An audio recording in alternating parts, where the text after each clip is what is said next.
build video, guys. Now I know it's been a little bit of some time from this build video to the last build video, but I've been taking a lot of time, like making sure that I can perfect the next builds that are coming up, and I was also trying to test some stuff out on the previous build. I'm still determining whether or not to make an updated version of that, of the previous build, to update it with Chaos 35, but instead I've just been updating the comment section of that video just to like let people know what stuff is working and what stuff isn't, so that I can focus on making other builds for other classes and more videos, you know what I'm saying? So, but anyways, before I get too carried away talking about a whole bunch of other stuff, and I do have some stuff to talk about at the very end of this video, let's go ahead and get into the skill tree. Now, in the previous build video, I forgot to show off the hero stats because I didn't really think it was necessary for the video, because hero stats can differ a lot based on like different buffs and stuff that are in the game that you can acquire, and some people may not have that. And I know that there would probably be some people that would like question like, how do you get like this number of strength, or this number of this, and this number of that. So I didn't really feel like showing off the hero stats, but apparently a lot of people were really curious about the hero stats. So before I forget about it, I'm going to show off the hero stats now. I have 48 strength, 33 dex, 37 intellect, and then wisdom, constitution, and attunement. I don't really have that much in because they don't really matter too much for this build. The main thing that we're going to be wanting to focus with here is crit damage, crit chance, and then maximum spell uptime, which again we get -3 from the village idiot, but that's not really too much of a problem because we're still getting our spells back every 5 seconds, so it doesn't really matter too much. For the time being right now, this stuff still isn't like currently making any form of sense. My spells are pretty much hitting 100% crits at all time. The 24.4 crit chance doesn't really make sense because the spells are hitting at all times. And with this build in particular, we want to mainly spec into spell shot power, because the more spell shot power you have, the more spell damage you do per spell weaving stack. Now, I don't think that this is like a flat percentage bonus, but it's somewhat of a percentage bonus. I think it's, I don't know the math behind it, but I'm pretty sure it's like, it's somewhere around that number, but not exactly that number. I could be wrong though. Correct me in the comments below if you know exactly how like the percentage number works for spell weaving, but from my knowledge, I don't really know how it works. I just know that that's not a flat percentage bonus. But anyways, let's go ahead and get into the skill tree. Now, just like last time, I'm mainly going to show the essentials of the build, like the stuff that you absolutely need in this build. And pretty much the stuff that you do need is Faithful Thrall, Dark Hydras, Stain the Soul is mainly for survivability. Ascension is a huge must because that's even more spell damage. Lord of Edges is also a really big one to have. And then what makes this build broken, and what I think is probably going to get nerfed in the future, that title wasn't clickbait at all. This build might get nerfed because every single spell build that you see, it will always have this perk right here, and if it doesn't, I don't know.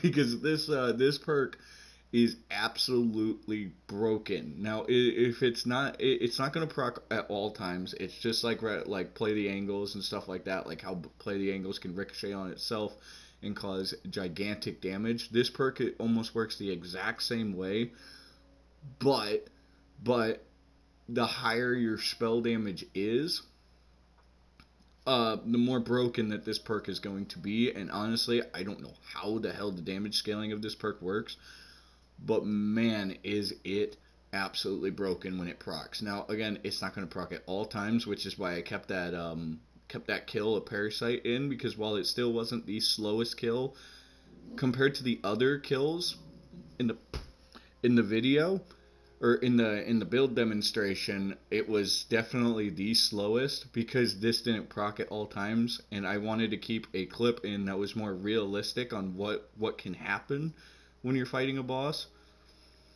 But you still kill bosses extremely fast with this build, even when Blast Gas doesn't proc. And then when it does proc, it's even faster.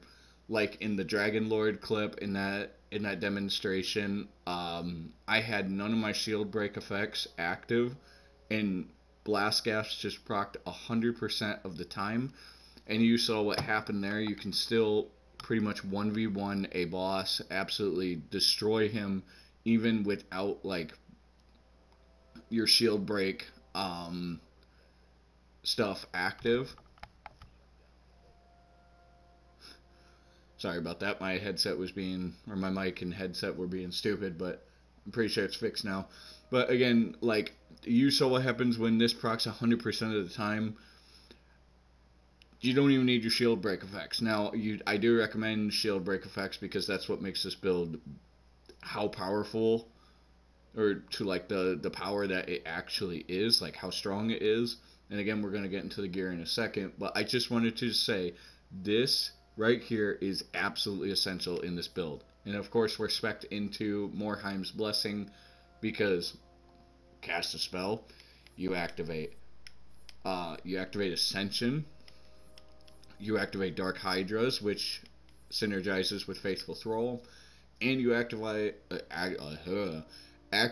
Essence Drain, which is even more spell cooldown, which is always nice. Now, for the spell shot tree, we have there's really not many essentials here, other than maybe Font of Mana.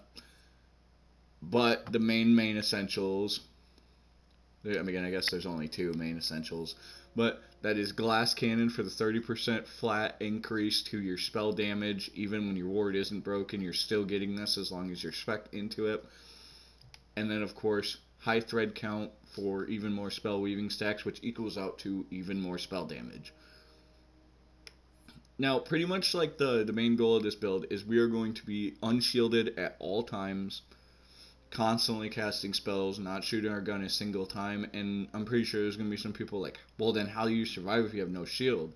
Stuff in this game hits like a truck. Well, since you're constantly casting spells, for one, you have dark magic procs on every single one of your spells, so you're constantly getting lifesteal from that. And then, of course, you have Sanguine Sacrament that is constantly regenerating your health as long as you're constantly casting spells, which is keeping you alive. Ascension is keeping you alive because you're constantly proccing it from Morheim's Blessing. And then, of course, you have the damage resist from Lord of Edges, which is always nice, but you guys know, damage resist in Borderlands games literally does nothing, but, I mean, it's there to make you feel better. You're mainly just relying on Ascension, Sanguine Sacrament, and Stain the Soul to keep you alive. And trust me, you will stay alive with this build more than even having a shielded build, and it's absolutely crazy. But anyways, let's go ahead and get into the gear. The main gear that is needed for this build is a Fear Not that summons companions, not pixies. You can try pixies, but I mainly recommend a Fear Not that summons Hydras, because again, Fear Nots are scaled off of spell damage, so your Hydras are dealing spell damage, and it's absolutely crazy. I use the multi-headed Hydras because I feel like they're the strongest of the Hydras. But if you don't have a Fear Not that summons Hydras, a Fragment Rain that summons Hydras is also really good. Anything that summons Hydras pretty much is a very, very good option. But the main thing that you want, the main weapon you're going to be using is a Fear Not that summons Hydras. Not pixies, Hydras. Because we need to have as much Faithful Thrall stacks as possible. The melee weapon doesn't really matter. I use a Goblin Pickaxe because it decreases spell cooldown even more, but you can use a Spellblade. I've heard that the Spellblade is actually broken with raid bosses, or I don't know if it's broken, maybe it's working intentionally. But apparently if you use the Spellblade on raid bosses, you can completely negate the spell damage resist that raid bosses have, and absolutely wipe them with the Spellblade. I haven't tried it yet myself. Someone in the comments below let me know, like, if that is true or not, because I don't know. I've never tested it. You could also use a mage staff because mage staff also does spell damage. It's pretty nice. Also, it's a really, really cool melee weapon, and I really like it. The next essential for the build is double spell damage mood rings. Now, of course, my mood rings aren't like perfectly rolled. They're not chaotic. They're nothing like that. They're just normal mood rings. One has spell critical hit chance, which is really what you want to look for. You want to look for spell critical hit chance and spell critical hit damage. Currently, I don't have like perfectly rolled ones because for me, mood rings are an absolute pain to get. I don't know about anyone else, but I have the biggest problem getting mood rings to drop. It is absolutely ridiculous how rare some of these things are.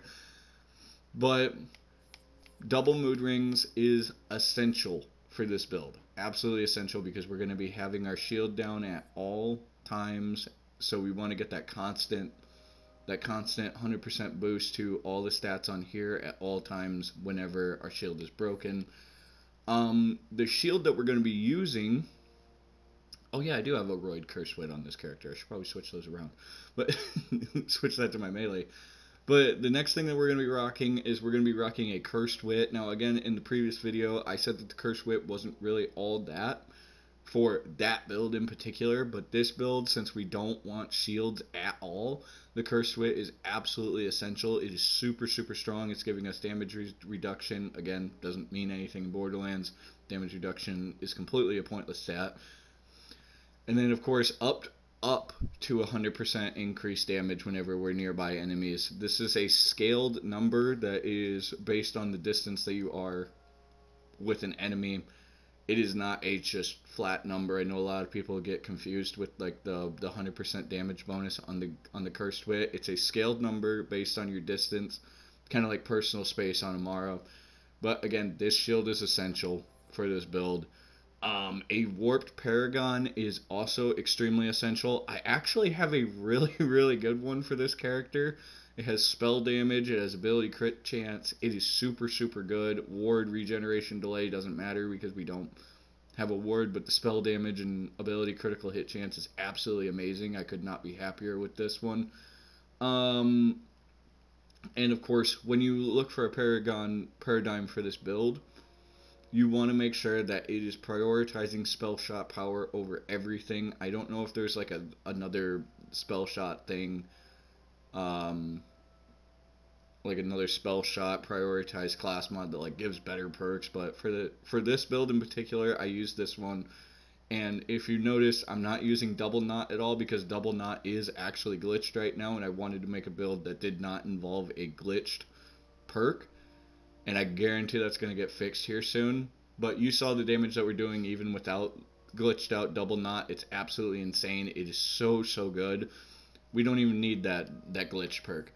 The amulet that we're using right now, it's just a basic purple amulet that has really, really, really good rolls on it because I haven't been able to get any good amulets for this character. But we just have frost damage, spell shot power, and all damage dealt. Absolutely insanely rolled purple relic or purple amulet. It's super, super, super, super good for this build. It works very well. And for our spells, we're rocking the brand new Tidebreaker. And if you don't have DLC 1, which I don't blame you if you don't, but I'm not going to get into that in this video. Tidebreaker increases your frost damage against enemies by 150%. Again, that's not a flat number. I don't know how the math works for it, but this is absolutely insane for this build because the secondary spell that we're going to be using is a triple ice spike, which is ice. This combined with this is what equals out to the huge, huge damage on top of Blast Gasp. It is it's such a good combination with each other. It's super, super good. And yeah, like you're just shredding through enemies. If you don't have a Tidebreaker because you don't own DLC 1, I would say just use a Zap. Buffmeister, that also works good too, because apparently Buffmeister can run with different passive buffs. I never knew that. One of my subscribers ended up actually telling me that. One of them that I was playing with told me that, you know, the Buffmeister can actually roll with different passive perks. And I'm like, what the? Wow, that's new to me. So good thing to know. Thanks to him that I know that. But if you don't have DLC 1, definitely use a Zap Buffmeister. You could probably get the same exact benefit. Probably not as good of a benefit, but you're going to get a similar benefit if you run one of those. But the main thing that you're going to be wanting to look for your damage spell is a triple ice spike. Again, notice that this isn't chaotic, primordial, volatile, or anything like that. This is just a base one, and it's still doing all the damage that it's been doing. Now for enchants for this build, you want spellcast increased frost damage, spellcast increased ability damage. The spellcast increased dark magic damage isn't really needed, but I just kept that because, you know, I'm still doing global dark magic damage. Spellcast increased gun damage, again, not needed. I just rolled it there just in case I need to use my guns, which I don't, but just in case I do, it's there. And then spellcast increased damage dealt, like global damage dealt, it's there, it works, it's amazing. But yeah, that's pretty much it, guys. That's pretty much the build. It's extremely, extremely powerful, but I would not be surprised if in like the next hotfix or the next upcoming hotfix, Blast Gasp is going to get addressed and probably nerfed down a bit. So if it does happen, I will go back and I will test this build if it does end up happening, and I will let you know if this build is still potent. But I'm pretty sure they're not going to be messing around with any nerfs anytime soon because of the fan feedback when they nerfed our poor liquid cooling to the ground, which I actually did test it. It does still do damage as long as you have a ×2 variant, but again, not really worth going through all that ammo just to continue using the gun. But anyways, guys, that's the build. If you guys want to try this build, I'm gonna let you know right now. I went in way over my head with the previous video with how many people wanted my gear duped to them. I was not expecting the absolute just crazy outcome of that video, and I cannot appreciate it enough. I mean, it was even on like the top Tiny Tina's Wonderland content page for PlayStation, and that is absolutely insane to me. My buddy actually showed me that a couple of days ago. But he's like, look at this, dude. Your video is on the top recommended for PlayStation's like Tiny Tina media page. And I'm like, oh my goodness, that's absolutely insane. But again, I cannot appreciate it enough. But for the sake of me only being one person and one person only, I am not going to be able to get out like a whole bunch of dupes for people. But I'm pretty sure if you ask some people in the comments below, like if they could help you dupe or anything like that, they will most likely help you. That's not to say that I won't dupe anything for people. It's just I don't have a lot of time to be able to do stuff like that because, again, I'm only one person. I'm a one-person workforce. But, again, thank you for all the support in the previous build video. I cannot appreciate it enough, and I still have like some people that I ended up actually getting dupes out to, like telling me that the build is still working great in Chaos 35. They're even making their own adjustments to it, and that is absolutely awesome, insane. Thank you for the support on that. And hopefully the outcome of this video is similar, if not the same. Really, really hope you guys enjoy this build. And again, I will try to get dupes out if I can, but if not, talk with some people in the comments below, see if they have similar gear to dupe with you.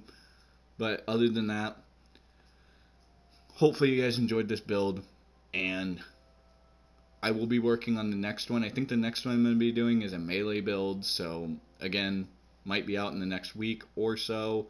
Currently still working on it, trying to get some tweaks nailed down with the build because I've never done a melee build before in any Borderlands game. But again, be patient. I will get that out as soon as possible. And again, thank you for the support, and hopefully you guys enjoy this build, and I will see you guys later. Bye.